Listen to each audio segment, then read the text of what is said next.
Hello everyone, I'm Silverraptor, and welcome back to Magic the Gathering Arena, where we're going to be playing more with our Locust God deck right here, and I'm still joined with Thrantar. Hello Thrantar.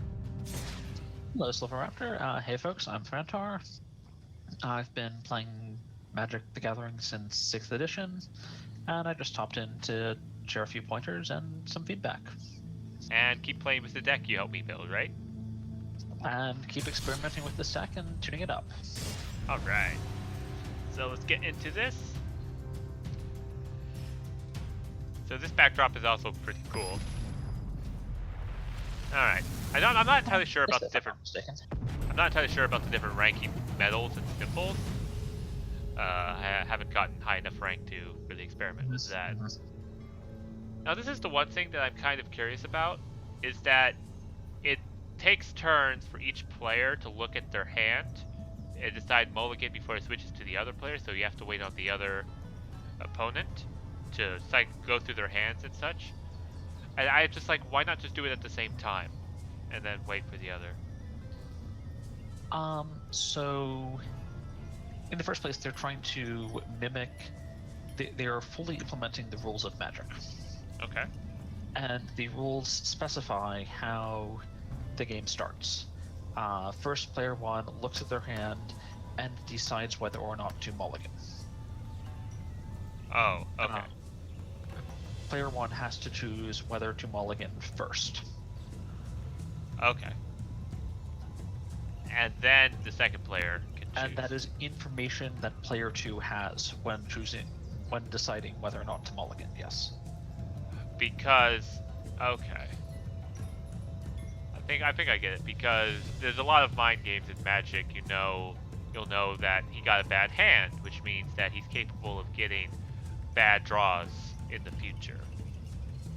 Right, so say as player two, you have a hand and you look at your hand and go, this hand is kind of slow, it doesn't do anything for a while. Mm-hmm. But then you see that your opponent has mulligans. And you might think to yourself, okay, my opponent's mulligans, they're down a card, so they won't have as much early pressure. So I can keep this slower hand and crush them with the extra cards I have, because I'll live long enough to play them. Right. Okay, that makes sense. I also noticed that they've given, when you mulligan, the ability to scry. So. That is correct. It's not, if you mulligan and have, and withdraw less cards than 7, you get to scry 1 once after deciding whether to. That's only got 1 land, that's not capable. Yeah, okay, mulligan. This seems better. You're keeping that because it's functional and, like, it's not a great hand, but it's got a Locust God, you've got something to do on it. Keep Sailor of Means. Yeah, keep it. Okay. Alright, so I'm thinking Highland Lake first turn, and then should we do another Highland Lake or do the island for strategic planning? I think you do the island for strategic planning, because what I think you actually want out of strategic planning is a land. Right, okay. Right now, looking at your plan, you have a very clear game plan. Right. You're going to dig hard for 6 lands to cast your Locust God, and then you're going to hope that that suffices to take over the game. Right, especially since we are able to get a treasure, which we can convert to mana. So you have the treasure there. So that would be a total of 4 lands that we would have, which means we only need 2 more to get Locust God out. Which really only means you need 1 more, because you're going. So you should assume that you're going to find a land off strategic planning. The odds of that are not guaranteed, but they're pretty good. Right. And then you're going to get 1 treasure from the Sailor of Means, which means that you just need 1 more land off your next 5 draws. Right. Because it's going to take time to play the lands you have already, right? You can play at most 1 land per turn. Mm-hmm. I'm just telling this guy to make a move already. I saw the bar go around. I think that should have ended his turn or something. But anyways, we can win this patience game because we can have conversations on Magic. Now, I will say, there are certainly some decks where you have a lot of decisions to make on turn 0 or turn 1. Well, there we go. We got a easy win. Yes, I mean, the fastest way to win is for your opponent not to do anything at all. Yeah. Yes, well... That could be useful for a vampire deck. If you have a bunch of vampires out in the field, you can do a ton of damage when this guy comes out. Alright, sorry, what were you saying? I was going to say, there are a number of decks that have substantial decisions, turn 0 or turn 1, but his was not one of them. Right. His decision was not to make any.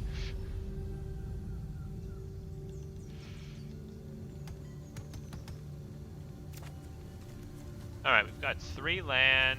Yeah, this seems like a good hand. What'd you say? Yeah, that's a fine hand.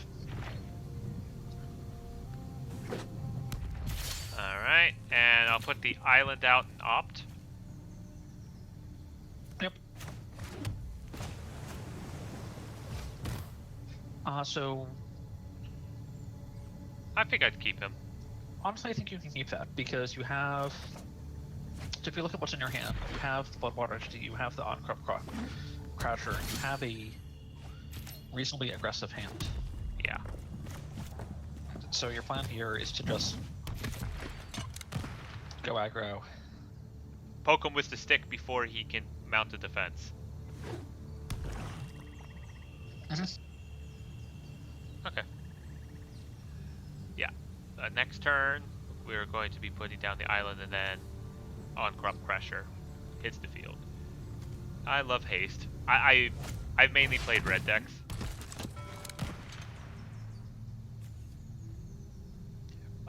When we put On-Crop Crasher, do we want to exert it? To prevent the Forerunner from stopping and killing it? What do you think? So actually, can you mouse over the Forerunner for a second?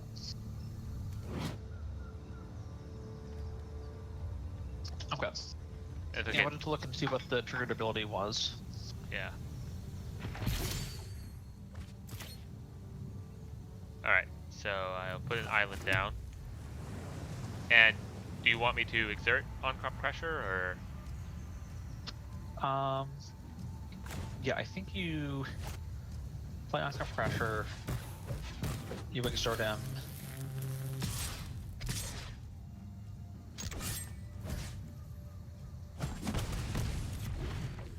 Alright. So we won't be able to use him again until 2 turns. Right. He's going to summon his Dire Fleet Captain. Right. So I think on your next turn, you're just going to... ideally, he's going to attack you this turn to make the way clear. Right. Because he can attack with the Forerunner of the Coalition, right? Right, probably. So next turn, put down Highland Lake, and then maybe I think Abrade. you put the Highland Lake, and then you Abrade, because what you want to do is I think you're going to want to rebuy... Flash and Death Touch. Interesting, that was completely wrong on his part, I think, but... Okay, yeah, so we're gonna play the Highland Lake, I think. We have... We're going to Abrade. Abrade the Dire Fleet Captain? Abrade the Dire Fleet Captain, yeah.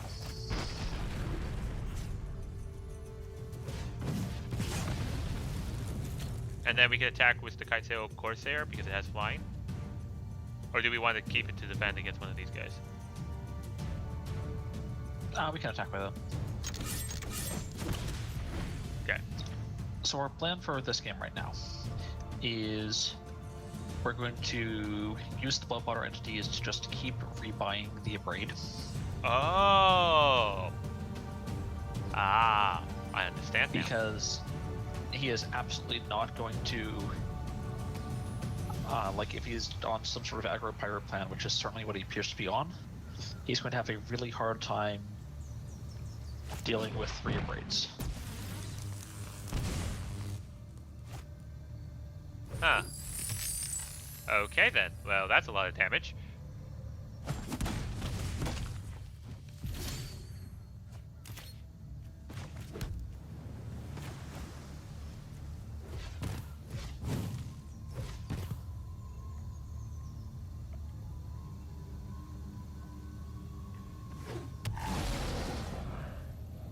And get the abrade back. Yep, you can go on top of your library. Okay.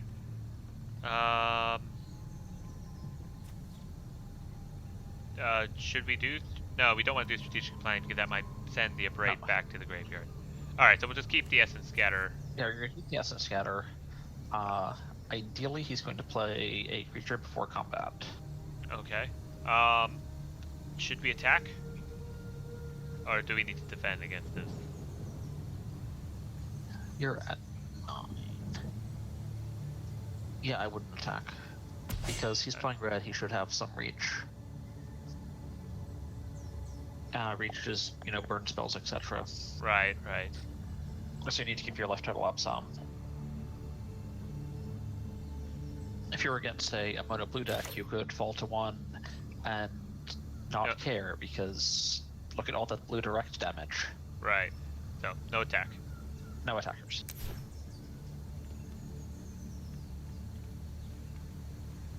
And then if he plays a creature, we can essence scatter, give our Bloodwater Entity +1/+1, so we can survive any combat with any of these. Or he can just lightning strike it. That works too.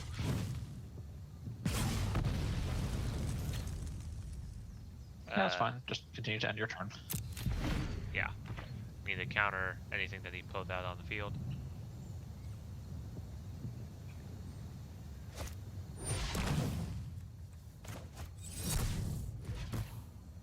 Like that. The real name for a blue deck is called Jerk.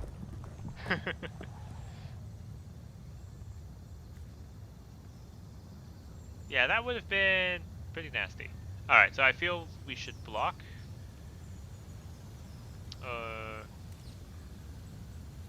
If he makes up his mind. Oh, he doesn't attack. Well, there's our braid. We should use a braid now and then Bloodwater Entity afterwards, right? I'm just thinking which target we braid. So the thing is, right, if we play the Bloodwater Entity now, we could return the Essence Scatter, and then we have the abrade, so we have a guaranteed thing to cast an instant speed on his turn. Okay. So, alright, so Bloodwater Entity. Remember, we'll need no. Sorry. Sorry, I'm so sorry. I tried to cancel that and it went through anyway. Should I use strategic planning then because I'm royally screwed up?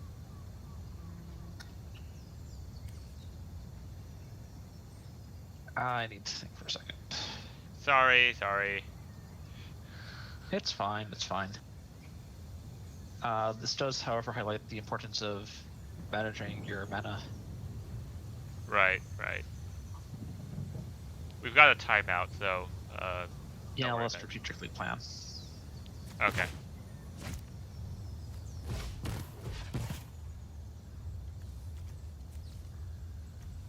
Which one would you say would be good? We'll take the essence. We'll take.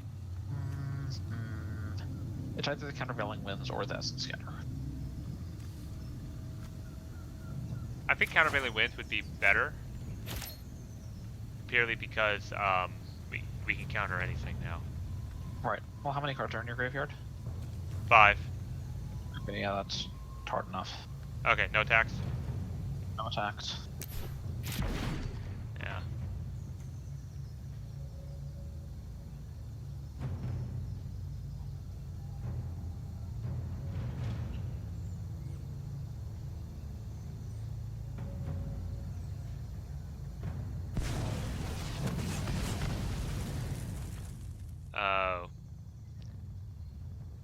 Alright, so I'm thinking we should stop the Dire Fleet Poisoner because it has Death Touch. No, you're stopping Captain Lannery Storm if you're stopping anyone. Okay.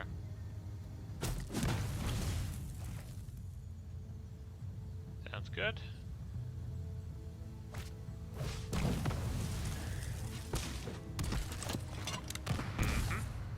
So he's going to get another pirate. So now we definitely have something that we can countervail wins because we know that will be his next draw since he has no cards in his hand.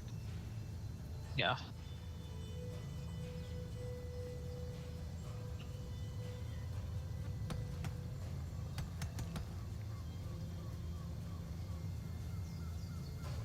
Let's see what pirates he thinks are exciting. Stormfleet Arsonist. When he enters the battlefield, if you attack with a creature this turn, target opponent sacrifices a permanent. Okay. Put down the mountain. Yeah. A braid, yay or nay? Oh wait, we can just wait till his turn before we use the braids. Yeah, we can wait. Like, we know what he's doing. It's not like he's going to do some... I think we will have to abrade so that we can stop dying this turn. Yes, we're going to abrade something. It's going to be one of the forerunners of the coalition.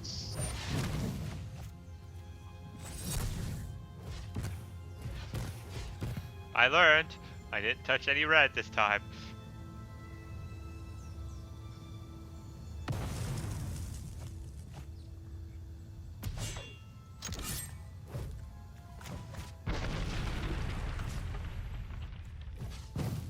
I mean, generally it's not that you don't want to touch any red, it's that you want to strive to have At least mana of... Yeah, and that's game.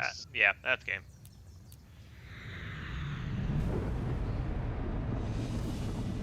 Alright. Well, only one solution. Alright, we got more coins.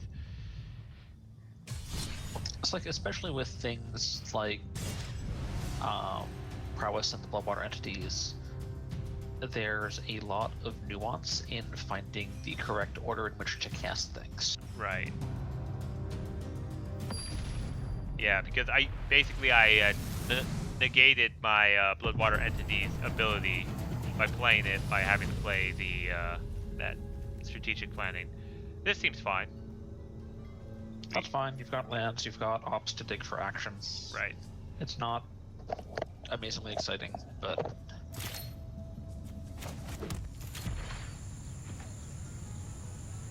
And then we can put both of our tapped cards out at the beginning. Oh, I guess we could put Battlefield Scavenger out first. I think you can play the map and put out the Battlefield Scavenger.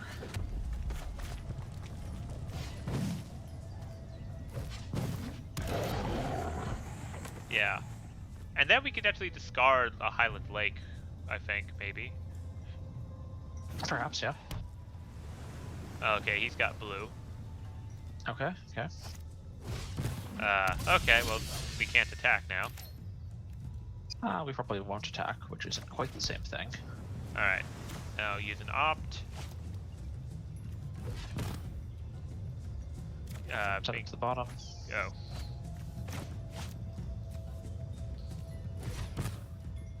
So going back to what I was saying earlier, right, is that we have no attackers right now.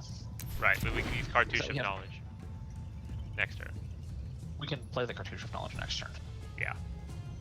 Yeah. We have nothing in our deck that costs more than 6. Right. Just gotta get that through my 6th skull. We don't need the... I think this is the pre-made blue-white deck. Okay. So he's going to be focused on trying to get to the City of Blessing. Right. We're playing probably the island. Put Cartouche of Knowledge on Battlefield Scavenger. We're gonna put the Cartouche of Knowledge on the Battlefield Scavenger.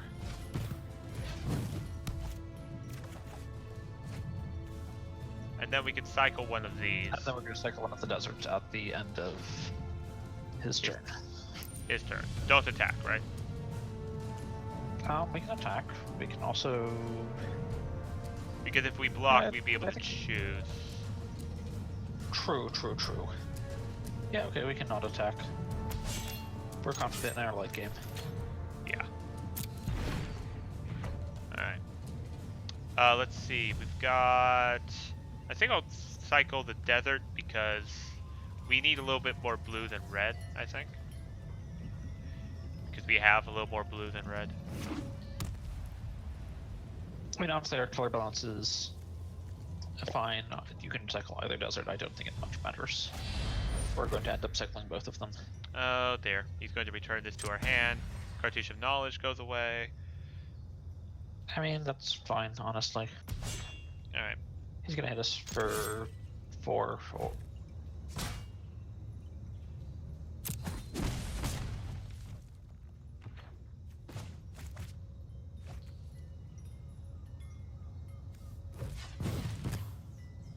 But being hit for 4 is not... I mean, sure, it'll kill us eventually, but it's just not that pressing. Right. Your life is actually a resource.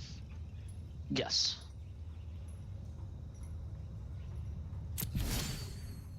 Oh, look! Look what we got back. So, correct order of business. Do we do another Battlefield Scavenger with Cartouche of Knowledge? I think we're gonna do another Battlefield Scavenger with Cartouche of Knowledge. And yeah, we'll get the Highland Lake out. Because in the first place, we have enough lands already, we just want to save our deserts.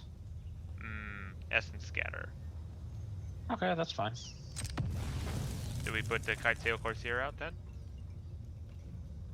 The Kitesail Corsair doesn't really match up particularly well to anything.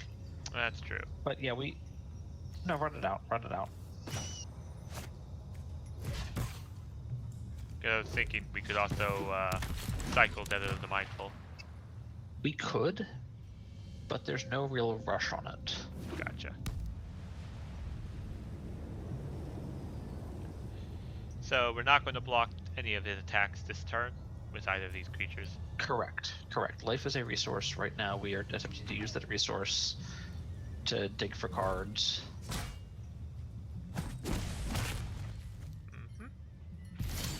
Oh yeah, one thing about this game, if you hold down control, you get full control. It basically separates everything out to step by step. Okay, cool. Yeah.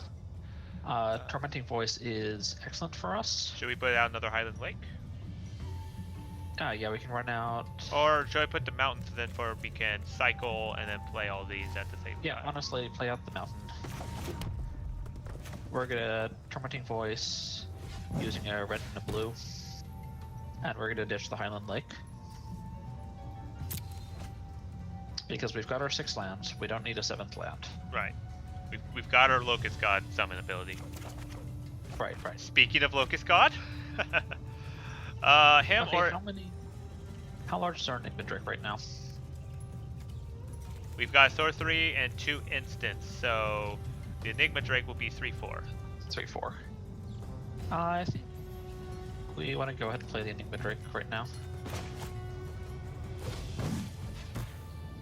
Hopefully he doesn't have a counter. He does. Well, that's one counter. We want him to use counters. Right, so that he can't We counter our want to Locust play God. scary things. Yeah. Might as well attack since we're not going to block. Yep.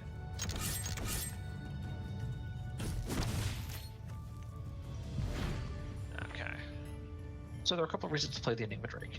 In the first place, it costs him to expend a counter. We were fishing for a counter, and having a biggish creature. He only Good has for 1 that, blue, but so he can't counter us this turn. He only has 1 blue. Right. Oh, perfect. But the other thing, right, is that we found the Locust God, which means that we don't want to draw cards until we've played him. Okay. So play So Locust we play God. the Locust God.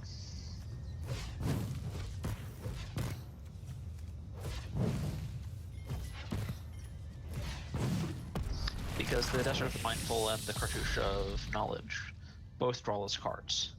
So we'd rather have the Locust God in play. Okay. And we hold on to our 2 lands so that we can discard them. We hold on to lands in our hand, yes. We're going to cycle the Desert of the Mindful, and then we'll potentially just activate the Locust God ability. Okay. Attack? Yeah, you can attack.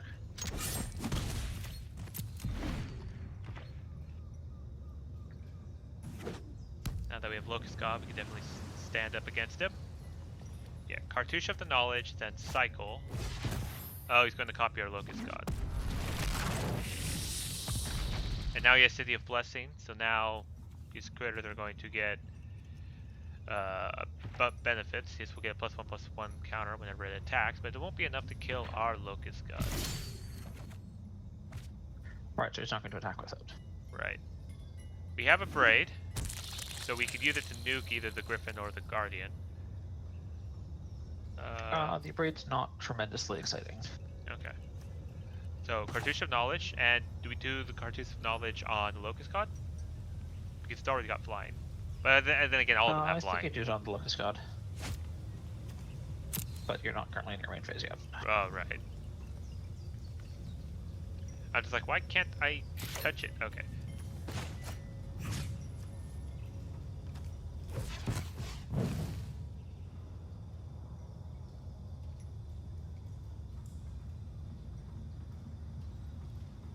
Let's see what he does. Nothing. Okay.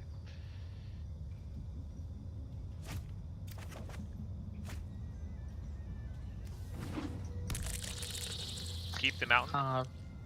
Keep the. Well, we want to cycle, don't we? Maybe throw down the mountain, cycle the desert. So I'd actually just go ahead and pass the turn here. Just pass the turn? Just pass the turn. I'm guessing that we will cycle on his turn. Maybe? But there's actually no attacks yet.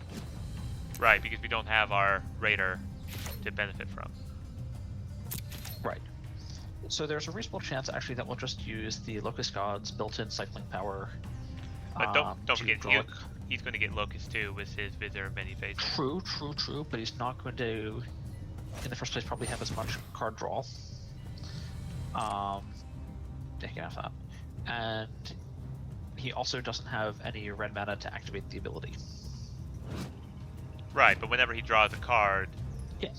On his turn, he'll get it. I agree. Okay. That's a bug. Unknown token. Could have been a Locust.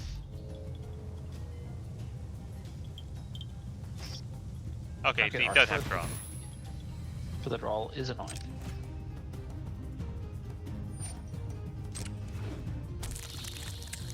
Yeah, you're happy to let him go into combat.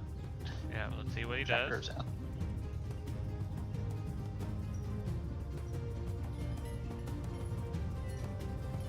At the end of his turn, assuming that he doesn't do anything exciting before then, what you're going to want to do is use the Locust God's ability to draw a card and then pitch a mountain.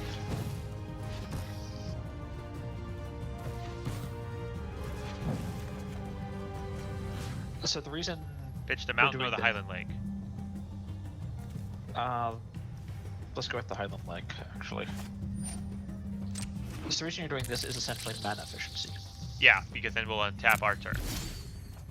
Right. If you cycled the Desert of the Mindful, you would have gotten the same amount of drawing and discarding. Except you would have had 2 leftover mana that you weren't doing anything with. So, whereas now you could, for instance, activate the Locust God again and cycle the Desert of the Mindful. Okay. Should I activate the Locust God now? There's no particular hurry. Yeah, there's no particular hurry. Okay, so pass our turn again?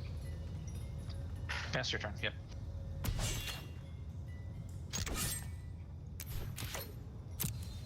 So we'll ultimately need to deal with his Locust God. Yeah. Which means that we're going to I was thinking if we attack with all of our locusts and he attacks, we'd be able to abrade, because he can't bring that back. It's a vizier of many faces. I'm pretty sure the vizier will end up returning to his hand, although I'm not entirely certain. That's not an interaction that I necessarily... He's going to exile our Locust God. Okay, so cycle the Desert of the Mindful. Or can we use Locust God's ability now? No.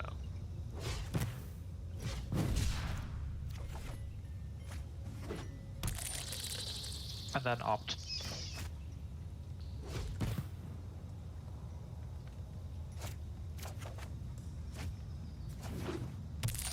Oh, that wasn't what we were looking for.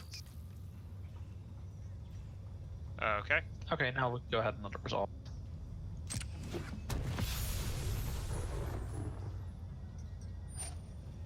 So we were, for instance, potentially looking for a counterspell there. Right. If he attacks with his Angel of Sanctions and we block with an insect, we can then abrade and get our Locust God back. Correct.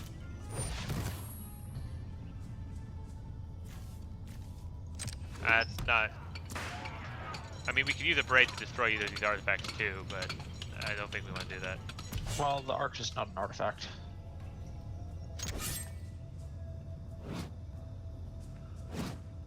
You're right. Okay. I think we're going to resolve. So, should I try to... Let's do one experiment, see if blocking with a locust and then abrading would have him... Sure. Yeah, okay. Sure, we can try that. So that's going to be one locust on the Vizier of Many Faces. And then, do we want to stop the Griffin? Or kill the Labyrinth Guardian? We're going to kill the Labyrinth Guardian. Like that, right? Right.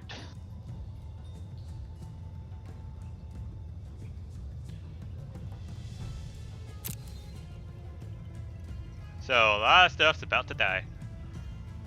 Yeah.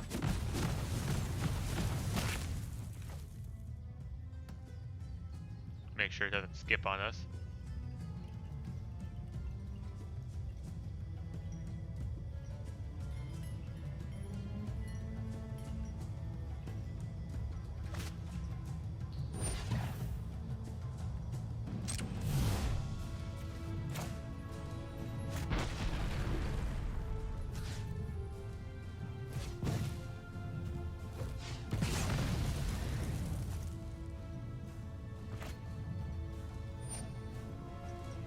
Ah, that's Vizier's ability. No, it's... So when a card mentions itself by name, it's referring to this card, not actually the name of it. Okay, so strategic planning? What's yellow shell right now? 5. I think he's just got you, but yeah, let's go with the strategic planning. We're certainly not going to find an answer without digging. None of those are answers, but we'll keep the countervailing winds.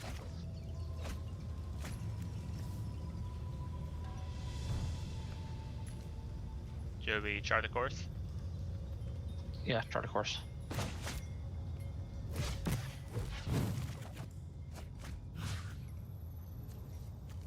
Okay, those are great cards. We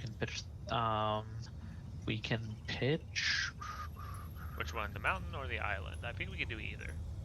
I think actually the Sailor of Means. Okay. And then we'll put down... Or they're going to play a mountain or an island. Yeah. Put down the island and then I'll summon the Enigma Drake.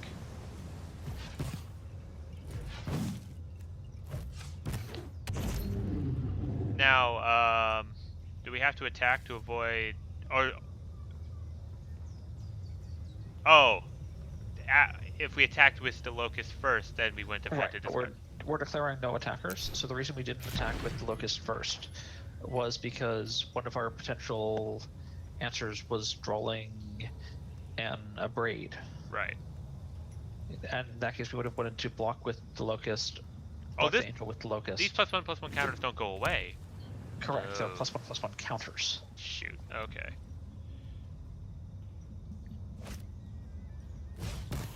Okay, so Enigma Drink can't block. I believe it can't attack.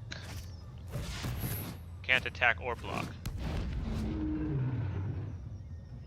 No, it can't attack this turn. Oh. The upgraded version prevents it from attacking or blocking, and prevents its activated abilities from being played, but... Okay. I don't know why he had... He's trying to get up the counter so that this can't No, block. I don't know why he had the Vizier of Many Faces copy your Enigma Drake. Put down the champion? Yeah, Champion of Wits.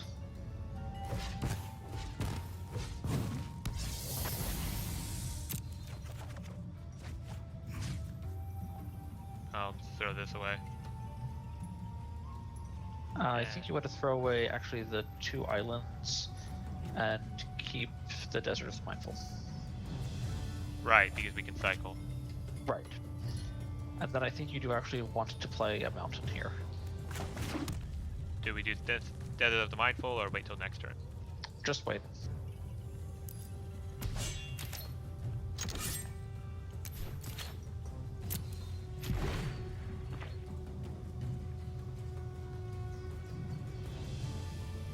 He's got you dead here, but... Yeah. Well, not quite dead, but he can get close.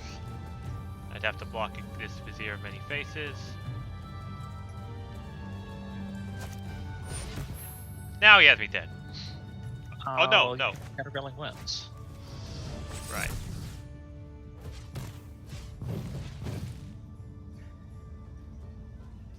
I'm not sure if you can pay, how many cards do you have in your graveyard?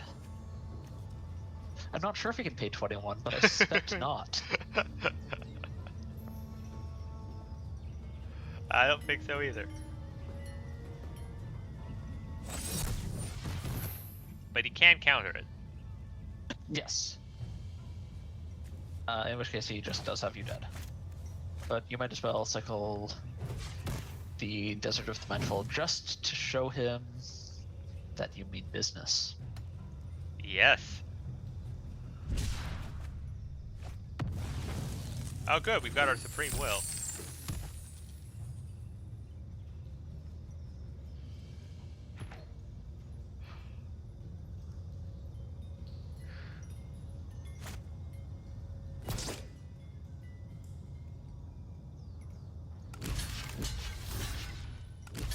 Business. Alright. Do you want to fiddle around with the deck a bit or get into another game?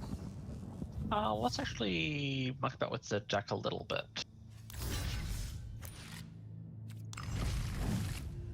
Okay. Let's just search for everything that says damage. Think we need a little more nuke? A little bit. Having more ability to remove enchantments probably would be good too. Blue-red just is not good at removing enchantments. Neither of them can really interact with enchantments on the battlefield. Blue occasionally has like a bounce, target non-land permanent to return an enchantment to their hand, but that's a temporary solution. Your only real answer to enchantments is to hope you can manage to catch them with a counterspell on the way down. Right. Okay. So I think we're definitely actually interested in potentially the magma sprays. We'll have to remove some things. We'll want to remove some things. Yeah. We don't technically have to. We're at 62 of 60. 60 is the minimum. You can have a deck of any size, or you should be able to. Oh. It's just that generally, since the minimum is 60, you want 60 cards because you like some of the cards in your deck better than the other cards. Right. And you want to be able to draw those cards. Right, and presumably you like the 60 first card you put in your deck less than the previous 60, otherwise you would have put it in earlier. Right. Okay. Anything here?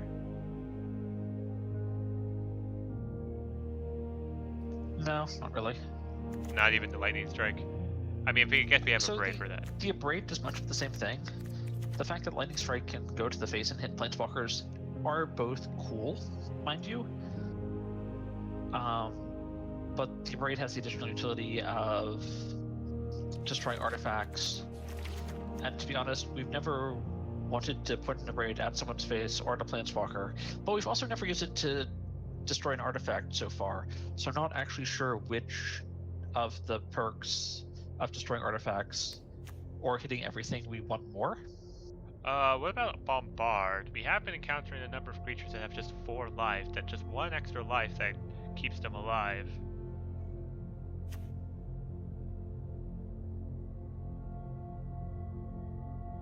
What do you think? We could play a Bombard. The fact that it's an instant is nice.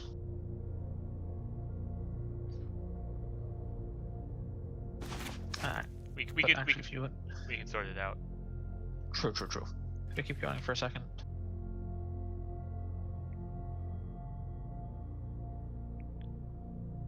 Can you master for the Foreigner of the Empire? I can't read all of the text on it. It's a dinosaur, benefiter. Right, that thing.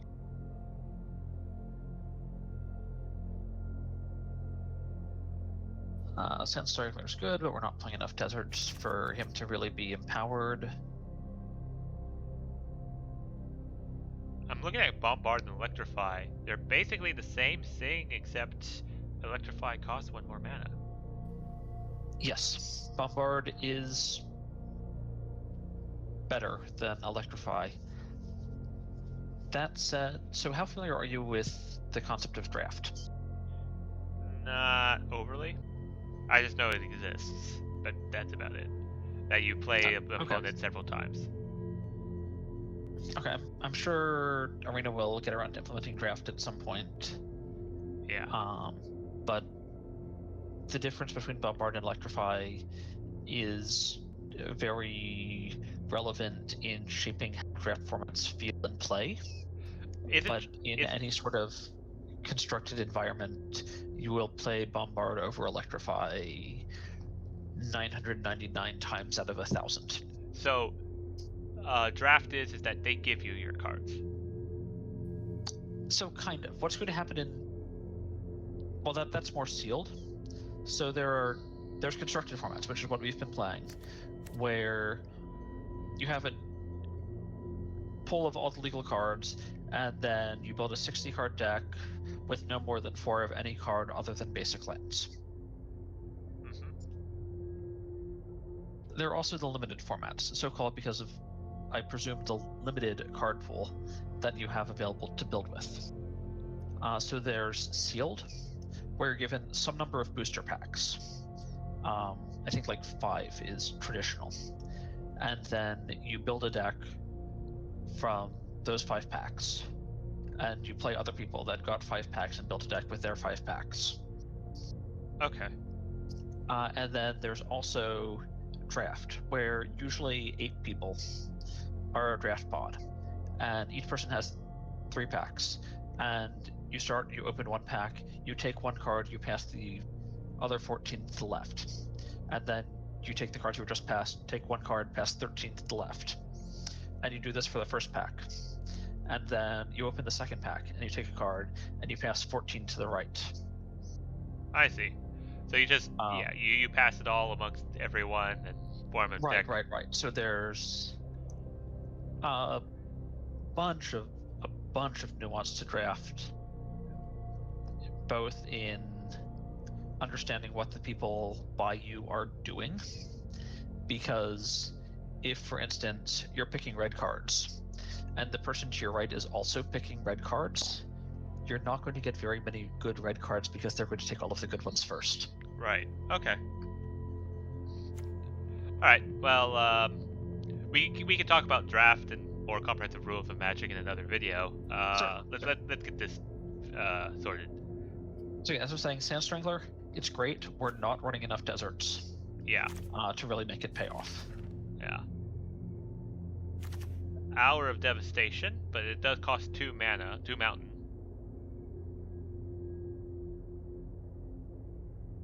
So Hour of Devastation is... But that would hurt our Locust God. It will kill the Locust God if we have him in play, but if we don't have him in play, that's not so much of a problem. But the thing is that it'll also kill all of our Locusts. So if we've been building up Locusts, I don't know. I'm not sure if it would work. I think I. So I like that. I like the Hour of Devastation. You do. Because generally, if we have the Locust God in play, we're winning. We don't need to clear the board, and we can discard it. And we can discard it if we want. If we need to clear the board lots of times, we can potentially buy it back with the Bloodwater entities. Right. Okay. It's sort of an insurance policy. Is gotcha. Sort of the way to think about it. Right. If we want to keep going and look at the rest of the multicolored cards they're trying to show us, I don't think there's anything in particular. Yeah.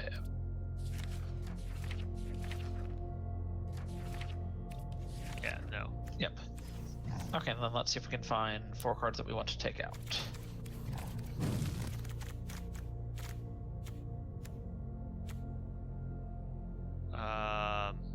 Censor's a good cycle card.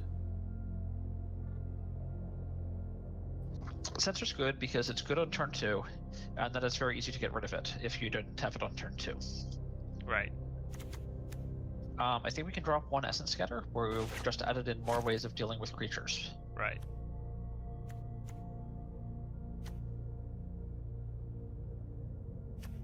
The Kitesail Corsairs and the Battlefield Scavengers are both pretty meh.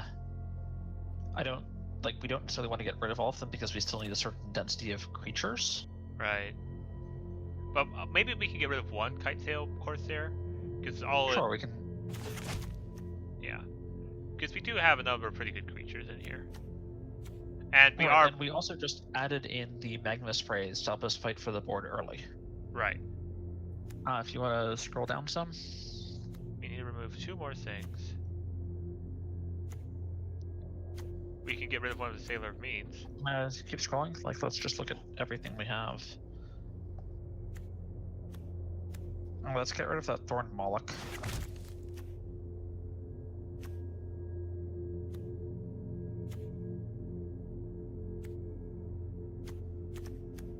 And we have our Those things say.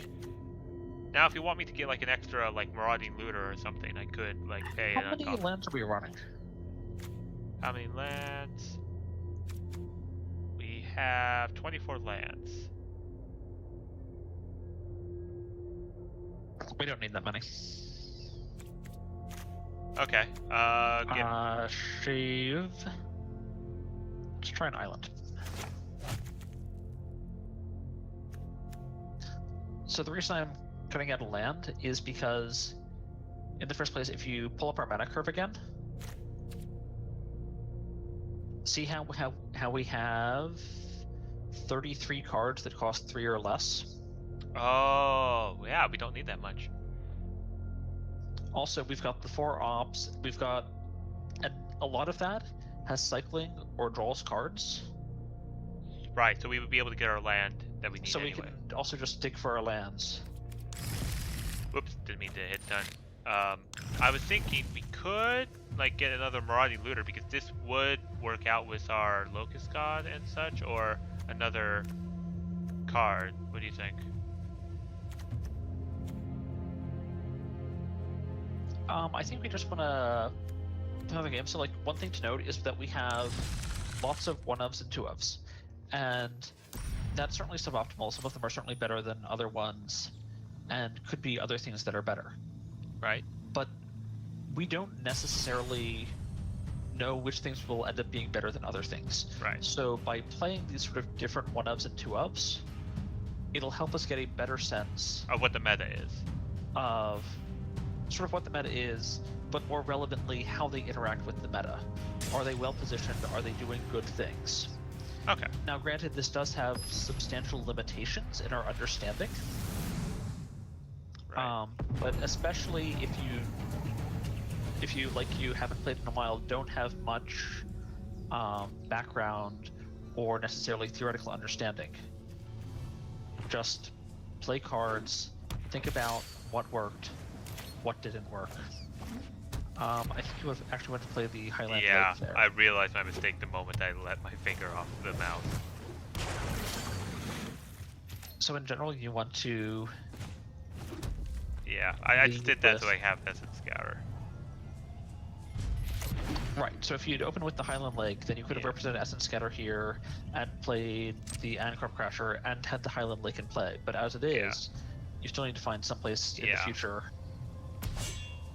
Yeah, I know. I did see the Highland Lake when I was picking a land, so that was just my bad. Do we want to... Oh, we can't countervailing winds. We can't counter that. Yeah. Well, we can't Essence Scatter it, and we don't have 3 mana Yeah. for countervailing winds. But this means And he can't honestly, even counter if our... we did, countering it unless they paid 0 seems... Yeah. Okay. Oh, oops. He can't... now, we can play on-crop Crasher and he can't stop it. Alright, we can play the Ancorp Crasher. He can't counter it You know what? because his islands are done. Regular attack. Regular attack. We certainly don't need to prevent his creatures from blocking.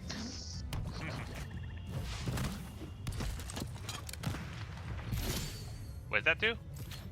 Exile another target creature artifact until it leaves the battlefield. You may cast this card as long as it remains exiled. Nah, that's kind of annoying. Okay. I think you just want to run out your Highland Lake here. Yeah.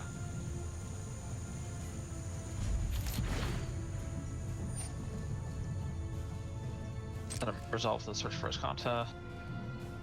Do we want to cycle at all at the end of his turn, or no? I don't think so. I think you just want to counter the Ancorp Crasher.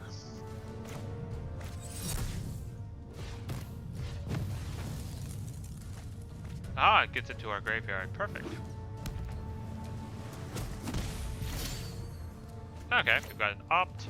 Put the island and play the opt now. You can play the up now. There's no... We could get rid of that with double magma spray. It's not very card efficient, and like he's already gotten the value out of it. Okay, so put it at the bottom. If it just hits us for 2 for a while, that's really like whatever. Okay, so I put just put it on the bottom. yeah, and we draw him out. Okay, and I guess Now just go ahead and pass the turn. yep. Waiting and watching, and we've got plenty of counter to make sure that this hostage taker is all that we have to deal with. So he is a blue-black. We're going to counter that.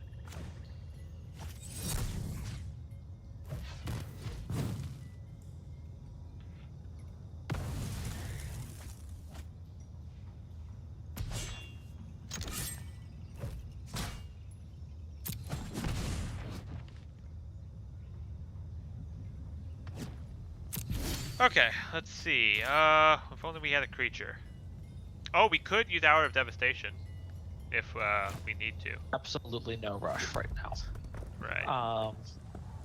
So one thing I'm noticing watching you play Yeah. is that you're fairly impatient. Ah. Sorry. So you can just go ahead and end the turn here, I think. Okay. So, for instance, and I don't think it was necessarily the right play, but you could have let the Naga Oracle hit the battlefield, held onto your Essence Scatter, then killed 2 creatures at once with the Hour of Devastation, and still had your Essence Scatter for his follow-up creature. Ah. That's right. I'm just gonna let that guy go through. Yep. It goes through.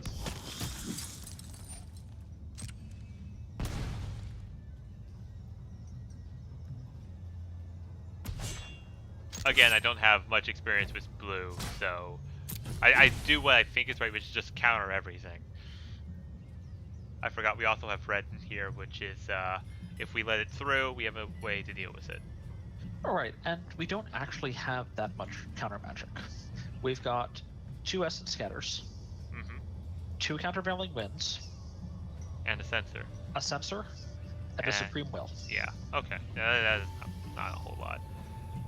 If he plays another creature, I think Hour of Devastation might work out this turn if we don't get another creature ourselves. Yeah.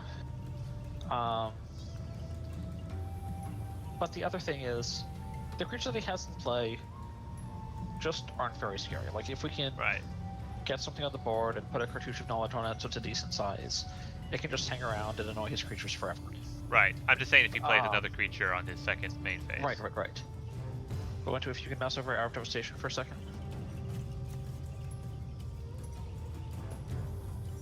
Yeah. Well, speaking of critters, do you think he can counter? He has 3 cards in hand, 1 card in his graveyard. How many cards in his graveyard? 5. Hit both his graveyard? Just the 1. Okay. That got countered.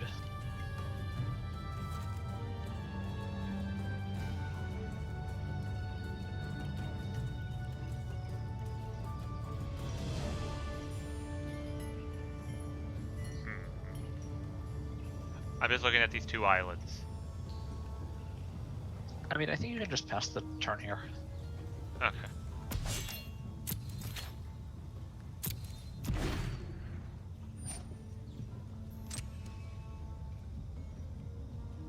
Wait for him to use up all of his islands before we drop the Locust God. Oh, he's not necessarily going to. What you're...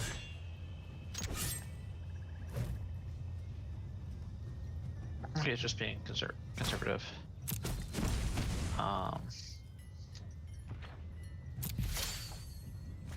It's like mostly I was just seeing if he was going to be impatient, but he's showing no sense of being impatient, and you're not necessarily out of time to act yet. Right. But you're certainly starting to get to the point where you need to think about time. Right. So I'd actually start by just casting the Opt here to get more information. Alright, we've got Bloodwater Entity. I think that's fine. We can keep it on top. Wait, I'm thinking. We have... If I cast Hour of Devastation, we can bring it back with Bloodwater Entity. Right. So now I think we just go for the Hour of Devastation. So the reason we cast the Opt first was to get more information. Right. And he can't counter spells. We just saw that because it went by so fast. That's a little bit of an exploit with the... It gives you information. A limitation of the client, more so, I'd say. Although, technically, you could just hold down the control, and you have full control, so that it wouldn't do that. Yeah. So he's cycling as well. Okay. And he's used up all of his islands, so I think this is a good day for Locust God. Right, now we can run out the Locust God.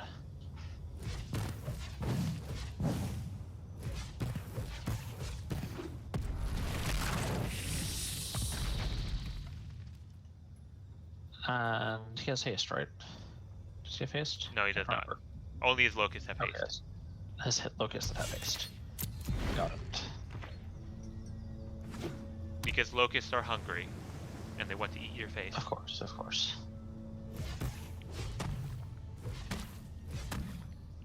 He's playing something big.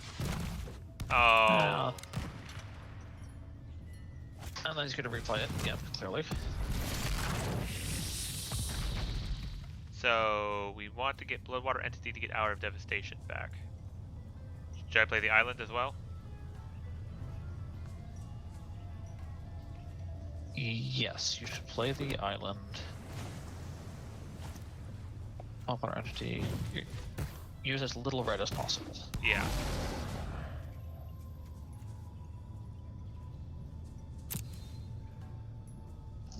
So what our plan is, Cycle?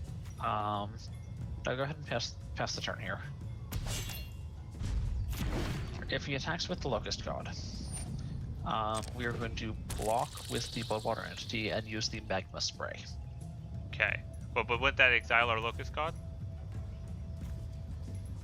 Oh, right, because let me think. Sorry, can you mess with Locust God for a second? Yeah, so you're right. Because it's our actual Locust God and not a copy from the Vizier. Yes, we don't need to exile it, we just need to kill it. And then I can cycle Desert of the Mindful so we can have Hour of Devastation.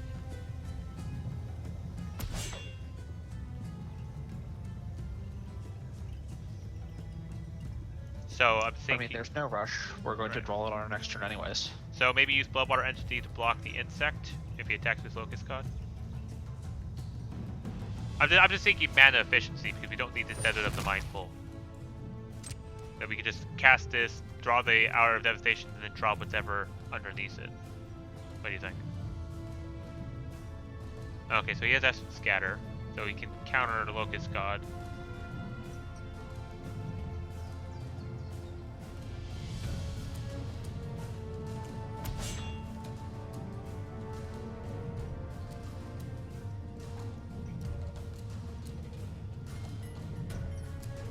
Oh, so I think he has that Unquenchable Thirst, right. So you block the Locust God. I will block the Locust God. Right, because we're going to have to Magma Spray. If we're going to plan to Hour of Devastation anyways, we might as well prevent as much damage as possible. Okay. Not use Magma Spray. Right, not use Magma Spray. Should I use Desert of the Mindful at the end of his turn? And then we can go ahead and cycle the Desert of the Mindful. Yeah, that's what I was thinking. At the end of his turn.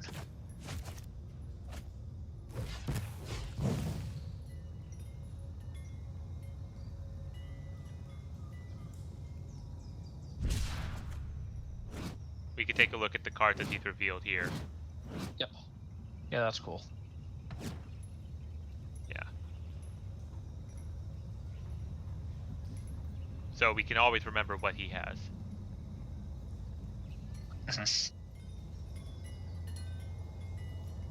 And my turn. So we've got Supreme Will. But I think we need to start with Hour of Devastation, right? I think we need to go for the Hour of Devastation here, because if we don't, he has lethal. And like, if he has a relevant counterspell, we're dead. But he does have Essence Scouter, so we can't summon the Locust God. Unless we're not looking. Unless we use Countervailing Winds. We need 2 more mana for that. We can work to accumulate 2 more mana, but we're not there yet. Right. Countervailing Winds this. This looks pretty scary. You don't have 3 mana. You could cycle Countervailing Winds, but... I keep forgetting that.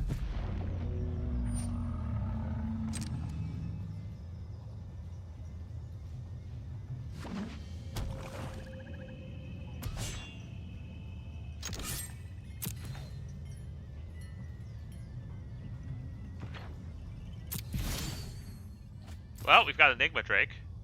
Sure, how large is our Enigma Drake? 5/4. With the Magma Spray, we could block it. Right, we can run out the Enigma Drake.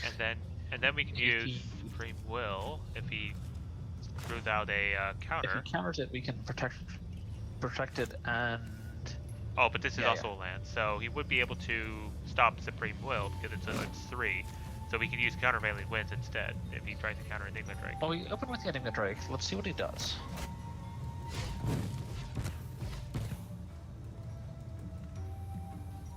He might let it through because he knows we have Locust God. Right, and he also has the Unquenchable Thirst to try to remove it later. He's got Essence Scatter, so he would be able to pay 3 for Supreme Will, so Countervailing Winds.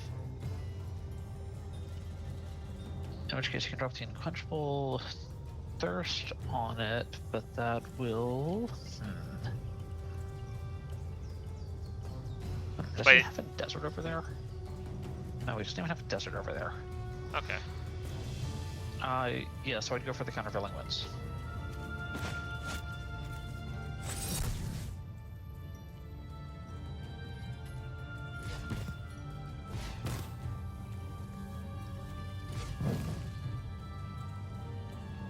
And then we can always magma spray if he attacks with his primal death. Well, our Enigma Drake will actually be a 6/4 because the countervailing winds will be in our graveyard. Oh, that's right.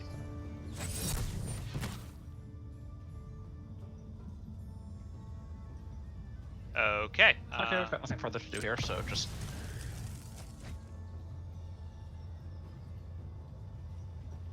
Wait, what happened? So he cast Essence Scatter, targeting Yeah. your Enigma Drake. And then you counterspell the first Essence Scatter, so he casts Essence Scatter, targeting your Enigma Drake. Oh. So we did counter one of the essence scatters.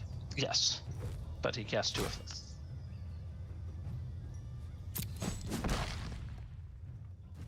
Okay. This next turn, it's all or nothing. Right, we'll need to go for the Locust God. It probably won't resolve, it'll probably be countered. But Right. It's the best we get. We've got a braid.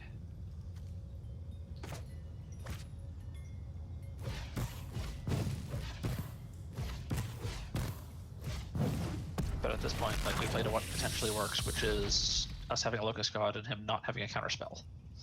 Yeah, okay.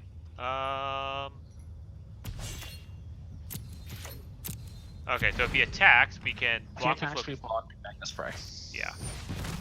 Or that happens. Or he's going to, kill it. But again, you have to play to the outs you have.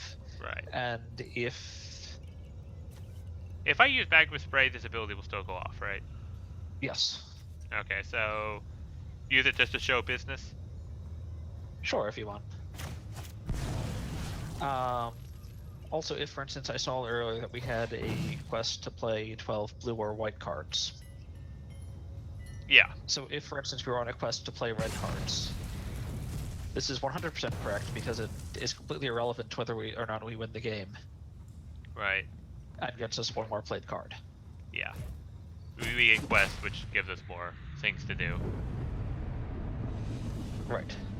So yeah, that blue-black deck's pretty brutal.